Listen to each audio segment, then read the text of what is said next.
Lubo na kayo. Namabot ang mga bata. Pagiputlan. Mga idol na, so natakaroon din sa sigpit mga idol kay natin na dunggan nga istorya nga giputol ko no ang kapiyutan nila mga idol katong PC.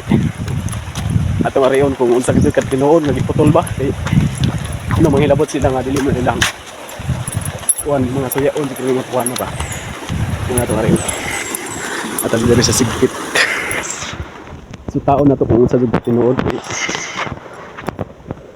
adi mga tao ang panghilabtan niyo. Mo ni nakadag spot diri sa amuang lugar. Yuta nila. Kung riyon kung sa pilit ka tinuod.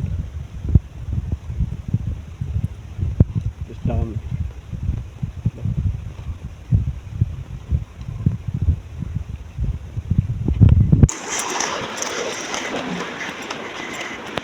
May nangaligo.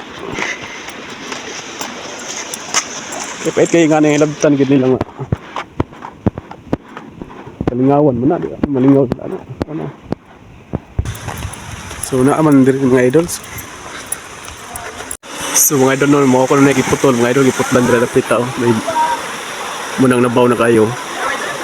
Lubo na kayo. Namabot ang mga bata, giputlan.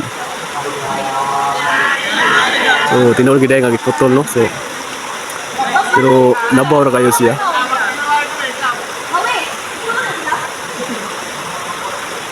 So lalang gyapon ko ano.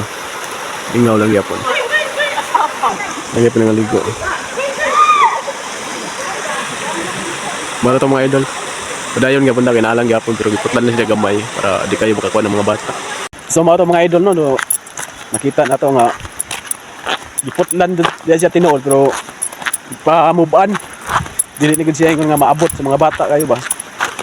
So mayo na nga safe na sa mga bata pero katong nagputol lagi po siya on. So maro to. Thank you.